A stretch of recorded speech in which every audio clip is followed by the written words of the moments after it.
સુરેન્દ્રનગરના રાણકાંઠા ગામમાં પોષણયુક્ત આહાર અંગે વિવિધ કાર્યક્રમોનું આયોજન થયું, જેમાં ગામના લોકોને પોષણયુક્ત આહાર વિશે જાગૃત કરાયા અને નાના બાળકો અને સગર્ભા સ્ત્રીઓને પોષણયુક્ત આહાર લેવા માર્ગદર્શન આપવામાં આવ્યું.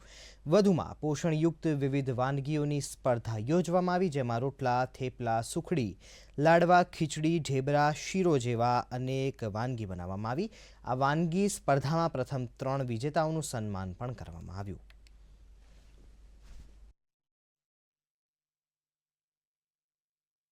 સેજા કક્ષાનું આજે કુડા ગામમાં અગરિયા વિસ્તારમાં પોષણની વિવિધ વાનગીઓ બનાવીને લાવ્યા છે.